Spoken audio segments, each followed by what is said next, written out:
Good morning, student. Next topic, factor protection. Okay, factor protection. அதில் வந்து factor protection பார்த்தோன்னா land labour capital. Okay, land labour capital சரியா. நிலம் நிலம் உழைப்பு மூலதனம் சரியா. அதான் ஃபேக்டர் ப்ரொடெக்ஷன் 2 மார்க்கில் கேட்பாங்க. Factor protection land labour capital. Type of labour வந்து நெக்ஸ்ட் வந்து டைப் ஆஃப் லேபர் உழைப்பின் வகைகள் சொல்லுவாங்க. Type of physical labour, mental labour, skilled labour, productivity labour, unproductive labour சரியா. ஃபிசிக்கல் லேபர்னா நம்ம ஹியூமன் யூட்டிலைட் பண்ணுறது. மென்டல்னா ஸ்கில்டு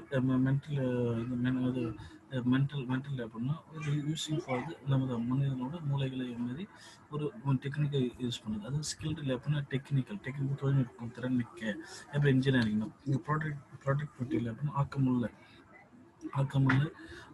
லேபர்ஸ். அன்ப்ரொடக்டிவ் லேபர்ஸ்னா ஆக்கமற்ற லேபர்ஸ் இது 2 மார்க் ஒன்று கேட்பாங்க. இல்லை 5 மார்க்ஸ் கேட்டாங்க கேட்பாங்க.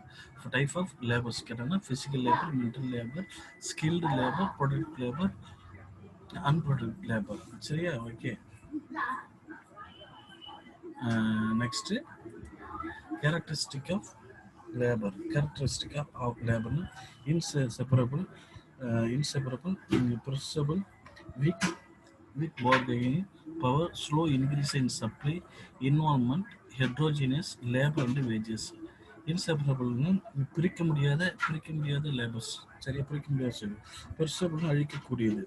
வீக் பார்கெயின்னா பேரம் பேசி திறன்னு சொல்லலாம். ஸ்லோ இன்க்ரீசஸ் சப்ளைனா மெதுவாக அழிப்பு கூடுதல். இன்வால்மெண்ட்னா மன சம்பந்தமான இப்படி இன்ட்ரெஸ்டிங்காக இன்வால்மெண்ட் பண்ணுறது சரி. ஹெட்ரோஜெனஸ் ஒன்று போல இல்லை, மாறுபட்டது. லேபர் அண்ட் வேஜஸ்னா உழைப்பு மற்றும் கூலி இதை சொல்லலாம். என்னன்னா இன்செப்பரபிள் பிரிக்க முடியல. எப்படின்னு பார்த்தா இப்போ ஒரு தொழிலுக்கு இருக்கிறாங்கன்னா, இப்போ கொத்தனாருன்னா அவங்ககிட்ட அந்த கொத்தனார் இப்போ ஒரு கொத்தனார் வேலைக்குன்னா அவங்க எப்பயுமே அவங்க அந்த வேலையை அவங்ககிட்ட வந்து பிரிக்க முடியாது. இப்போ ஆசிரியர்னா அவங்ககிட்ட வந்து வேலையை பிரிக்க முடியாது. இப்போ டைலருக்கு நம்ம அந்த வேலையை எப்பயுமே பிரிக்க முடியும். எங்கே போனாலும் அந்த வேலையை தான் அவங்க தான் செய்வாங்க. எங்கே போனாலும் பில்டிங்னா அந்த வேலை மட்டும் தான் செய்வாங்க சரியா. அதுதான் வந்து இன்செப்பரபிள், அதை பிரிக்க முடியாத லேபர் சொல்லணும். நெக்ஸ்ட் வந்து பெர்சபிள் அழிக்கக்கூடிய. சப்போஸ் நல்ல லேபர்ஸ் நல்ல டேலண்டாக இருப்பாங்க. அவங்க சப்போஸ் அவங்க வேலையை வந்து வேஸ்டேஜ் பண்ணுவாங்க, ஒர்க்கிங் வந்து வேஸ்டேஜ் பண்ணுவாங்க. சப்போஸ் இன்னைக்கு ஒரு நாளைக்கு ஒரு 10,000 ஒரு 5,000னா அவங்க அந்த வேலையை வந்து சரியாக யூட்டிலைஸ் பண்ண முடியாது. அதனால நம்ம அவங்க லேபர்ஸ் வந்து டைமிங் வந்து வேஸ்ட் ஆகும் சரியா. அடுத்து வந்து வீக் பார்கெனிங் பவர்னா பேரம் பேசும் திறனை குறைத்தல்.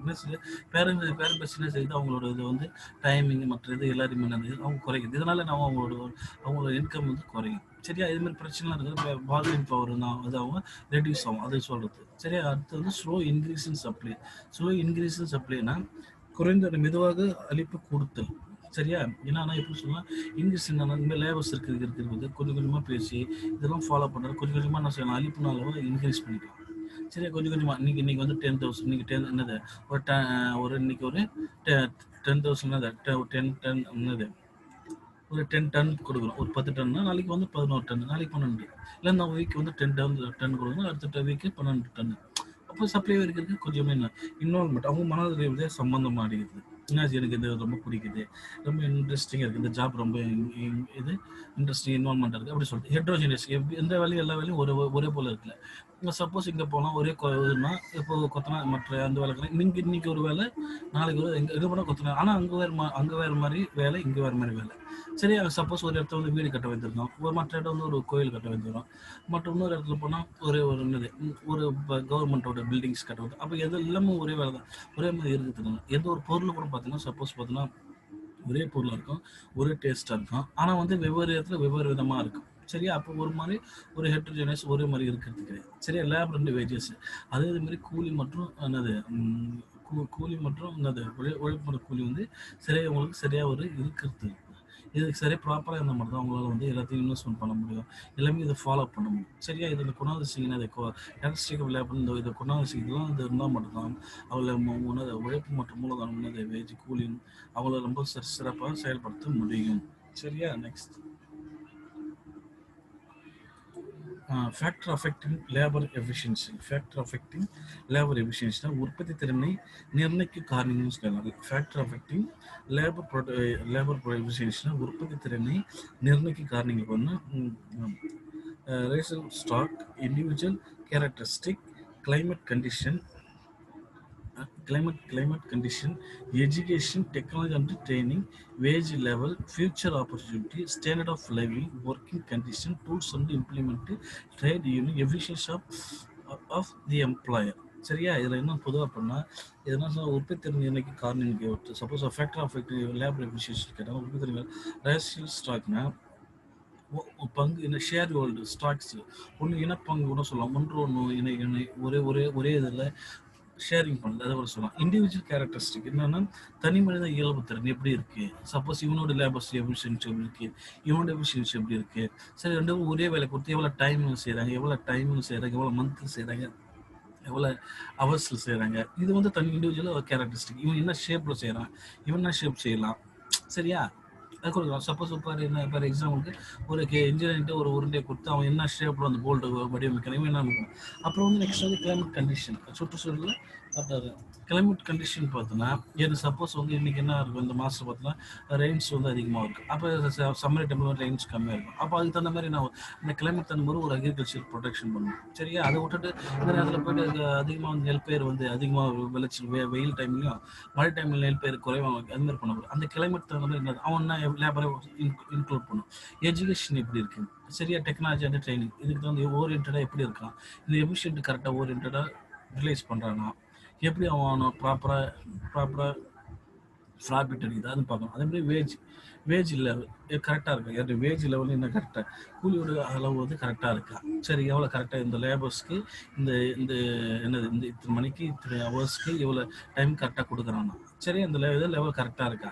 8 ஹவர்ஸ்க்கு தகுந்த லேபர்ஸ், 12 ஹவர்ஸ்க்கு 8 லேபர்ஸ், 6 ஹவர்ஸ்க்கு தகுந்த மாதிரி லேபர்ஸ் கொடுக்குறாங்க.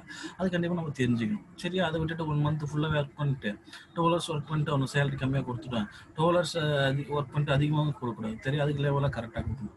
ஃபியூச்சர் ஆப்பர்ச்சுனிட்டி, எதிர்கால வாய்ப்பு இல்லை முன்னேற்றம் எப்படி இருக்குது, எதிர்காலத்தில் எப்படி இருக்குன்னு கரெக்டாக நம்ம பார்க்கணும். அது ஆப்பர்ச்சுனிட்டி எப்படி இருக்குது, நம்ம லேபர்ஸ் நல்லா லைவிங் இருக்கா, நல்ல லேபர்ஸ் இந்த எம்ப்ளாயில் நல்ல லேபர்ஸ் இருக்கா, இதில் எம்ப்ளாயிஸ் இருக்கா, இதில் வந்து கவர்மெண்ட் வருது நம்மளுக்கு வருதுன்னா நம்ம தெரிஞ்சுக்கணும். அதே மாதிரி ஸ்டாண்டர்ட் ஆஃப் லைஃப், நிலையான இந்த வாழ்வாதாரம் நம்மளுக்கு வந்து இந்த வேலையெல்லாம் ஃபாலோ பண்ணுறதுனால நம்ம கண்டிப்பாக நிலையான ஒரு வாழ்வாதாரம் கிடைக்குமா, ரெகுலர் இன்கம் கிடைக்கும், நம்மள எவ்வளோ கரெக்டாக யூட்டிலைஸ் பண்ண முடியுமா, நம்மகிட்ட எக்ஸ்பீரியன்ஸ் பண்ண முடியுமா, ஸ்டாண்டர்ட் ஆஃப் லைஃப் எப்படி இருக்கும், இல்லை இன்கம் என்ன இன்க்ரீஸ் ஆகுதா இல்லை டிக்ரீஸ் ஆகுதா, பிலோ பாவர்ட்டி இருக்கிறோமா, இது கண்டிப்பாக நம்ம தெரிஞ்சுக்கணும். சரியா? இதெல்லாம் இந்த லேபர் எஃபிஷியன்சி ஃபாலோ பண்ண மட்டும் தான் ஸ்டாண்டிங் ஆஃப் லைஃப் நம்ம ஃபாலோ பண்ணணும். அது ஒர்க்கிங் கண்டிஷன். சரியா? அந்த ஒர்க்கிங் கண்டிஷன் எப்படின்னா வேலை சூழ்நிலை எப்படி இருக்குது, சரியா? இந்த இடத்துக்கு செய்கிறோம் எப்படி இருக்குது, நம்ம என்வரன்மெண்ட் எப்படி இருக்குது, நம்மளோட மென்டல் ஹெல்த் எப்படி இருக்குது, ஃபிசிக்கல் ஹெல்த் எப்படி இருக்குது. சரியா? இந்தமாரி இந்த ஒர்க் பண்ணுறோம் கெமிக்கல்ஸ் இருக்கிறதுனால நம்ம சுவாசிக்கிறதுனால நம்மளுக்கு எப்படி அஃபெக்டிங் ஆகுதா இல்லையா, இல்லை பிரெயின் அந்த பிரச்சனை வருதா, மென்டலிங் பிரச்சனை வருதா, ஓகே அது ஒன்று. இன்னொன்று வந்து கரெக்டாக இந்த ஹவர்ஸ்க்கு சேலரி கொடுக்குறாங்களா கரெக்டாக பார்க்கணும். நம்மளோட ஃபேமிலிங்க அதில் கரெக்டாக பிஎஃப் கரெக்டாக ஃபாலோ பண்ணுறாங்களா, அதே மாதிரி கரெக்டாக ப்ரொடக்ஷன் நம்ம கொடுக்குறோம் ரா மெட்டீரியல்ஸ்க்கு நம்ம கரெக்டாக அவுட்புட் கொடுக்குறோமா, இது எல்லாமே நம்ம கரெக்டாக தெரிஞ்சுக்கணும். ஸோ இதெல்லாம் கொடுத்தா மட்டும் தான் நம்ம கரெக்டாக லேபர் எஃபிஷியன்சியோடு இருக்க முடியும். அது வந்து டூல்ஸ் வந்து இம்ப்ளிமெண்ட் பண்ண கரிக்குலர் மட்டும் சாதனம் இது என்ன பார்த்தீங்கன்னா கரெக்டான நம்ம ஒர்க் பண்ணுறதுக்கு சரியான மிஷினரிக்கு வந்து கரெக்டாக நம்ம போதுமான கொடுக்குறாங்க. டூல்ஸ் கரெக்டாக நம்ம டூல்ஸ் ஃபாலோ பண்ணுறோமா, அதுக்கு என்ன நம்ம டூல்ஸ் ஃபாலோ பண்ணணும், அதுக்கு சப்போஸ் ஒரு ப்ராப்ளம்னா இந்த டூல்ஸ் யூட்டிலைஸ் பண்ணி இது அந்த பிரச்சனை நம்ம சால்வ் பண்ணுறோமா, இது கண்டிப்பாக நம்ம தெரிஞ்சிருக்கணும். சரியா? அப்போ தெரிஞ்ச மூலம் தான் நம்ம எந்த ஒரு லேபர்ஸ் இருக்கிறவங்களுக்கு சரியா அந்த சப்போஸ் உற்பத்தி பண்ண இதுக்கு வந்து இந்த பிரச்சனை வருது, இது நம்ம இது சரி பண்ணால் இதை ஒரு க்யூர் பண்ண முடியும். சரியா? அதை தான் இப்போ தான் பண்ண முடியும். சரி, அடுத்து வந்து தொழிற்சங்க ட்ரேட் யூனியன் இருக்குது. அதிகமான ட்ரேட் யூனியன் இருக்கிறதுனால அடிக்கடி ஸ்ட்ரைக்கஸ் இதுமாதிரி வரும். அதெல்லாம் வந்து நம்ம தவிர்க்கும். சரி, வந்து நம்ம ரெகுலர்ஸாக வீக்லி ஒன்ஸ் கம்பெனி க்ளோஸ் பண்ணினே இல்லைன்னா லேபர்ஸ் ஒரு ட்ரேட் யூனியன் இருக்கிறதுனால அப்புறம் இருக்கிற ப்ரொடக்டிவிட்டி குறையும், லேபர் காஸ்ட் என்ன நம்மளுக்கு குறையும். சரியா? அப்போ இருக்கிற கம்பெனிங்க லாஸ் ஆகிறதுலாம் ஒன்றும் இல்லை. இப்போ லேபர்ஸ் வந்து இன்கம் சரியான சேலரி போட மாட்டாங்க. அப்போ ப்ரொடக்டிவிட்டி காஸ்ட் குறையிறதுனால காசு எக்ஸ்பென்ஸ் அதிகமாக வருதுனால ரிட்டர்ன்ஸ் எதுவும் அதிகமாக கிடைக்காதனால அவன் என்ன செய்வான், அளவுக்கு அதிகமான ட்ரேட் யூனியன்ஸ் இருக்கிறதுனால அவன் என்ன செய்வான், லேபர்ஸ்க்கு கம்பெனியை லாக் பண்ணுறது சூழ்நிலை வரும். சரி, இதெல்லாம் குறைக்கணும்னா டேட் யூனிட்ஸ்லாம் ரொம்ப குறைச்சி. அதுக்கு வந்து எஃபிஷியன்சி ஆஃப் த எம்ப்ளாயர்னா வேலையளிப்பு திறன்.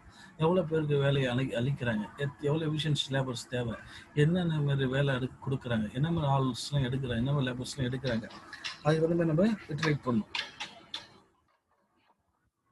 சரியா, என்ன மாதிரி வேலைலாம் நம்ம எடுக்கிறாங்க, அது மாதிரி வேலை நம்ம இட்ரேட் பண்ணணும். சரியா, அதுதான் வந்து இதில் வந்து சொல்கிறாங்க. அது மட்டும் இல்லை, அந்த ஃபேக்டர் இந்த எஃபிஷியன்சியில் இருக்கிறதுனால என்ன மாதிரி பிரச்சனைலாம் இருக்குது அதெல்லாம் வந்து சரி பண்ணணும். சரியா, அதுதான் வந்து இந்த ஃபேக்டர் ப்ரொடெக்ஷன் சொல்கிறாங்க. அதே மாதிரி இந்த ஃபிசிக்கல் மென்டல் ஸ்கில் லேபர் பார்த்தீங்கன்னா இது எல்லாமே கண்டிப்பாக ஒரு லேபர்ஸ் கண்டிப்பாக தேவை. சரி, எல்லாம் ஃபிசிக்கலாக அஃபெக்ட் ஆகி அவன் போய் ப்ரொடெக்ஷன் பண்ண முடியாது நம்மளால். சரி, அதே மாதிரி மென்டலிங் நம்ம தேவை. ஸ்கில்டு என்ன மாதிரி ஸ்கில் லேபர் யூட்டிலைட் பண்ணுறான், அவன் என்ன மாதிரி ஷேப் பண்ணுறான், அது கண்டிப்பாக நம்ம தெரிஞ்சுக்கணும். Okay, thank you.